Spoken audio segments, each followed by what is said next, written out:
மதுரை மாவட்டம் மேலூர் அருகே வடக்கு வளையப்பட்டியில் உள்ள கரம்பை கண்மாயில் ஆண்டுதோறும் நடைபெறும் சமத்துவ மீன்பிடி திருவிழா இன்று மிக கோலாகலமாக தொடங்கியது. இதுகுறித்த கூடுதல் தகவல்களை நமது செய்தியாளர் குமரேசன் வழங்க கேட்கலாம். குமரேசன், இந்த சமத்துவ மீன்பிடி திருவிழாவில் எத்தனை பேர் கலந்து கொண்டிருக்கிறார்கள்? மேலும் எந்தெந்த கிராமங்களை சேர்ந்த ஊர் பொதுமக்கள் இதில் கலந்து கொண்டிருக்கிறார்கள்? அங்கு நடக்கக்கூடிய கள சூழல் என்ன? விவரங்களை சொல்லுங்க. கண்டிப்பாக யுவராணி, மதுரை மாவட்டம் மேலூர் அருகே வடக்கு வளையப்பட்டியில் உள்ள கரம்பை கண்மாயில் ஆண்டுதோறும் பாரம்பரிய மீன்பிடி திருவிழா நடத்துவது வழக்கம். இந்த மீன்பிடி திருவிழா சமத்துவ மீன்பிடி திருவிழாவும் இந்த சைடு கோலமாக நடைபெறுவது வழக்கமாக பார்க்கப்பட்டு வருகிறது. விவசாயம் செழிக்கவும் ஊர் மக்கள் ஒற்றுமையாக இருக்க வேண்டியும் மழைக்காலம் முடிந்து கண்மாயில் நீர்மட்டம் குறையும் போது இந்த மீன்பிடி திருவிழா நடத்துவது வழக்கமாக பார்க்கப்பட்டு வருகின்றது யுவராணி.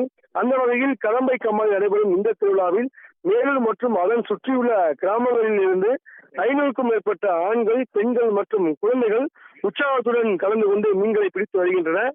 தற்போது காட்சிகளை பார்த்துக் கொண்டிருக்கின்றோம்.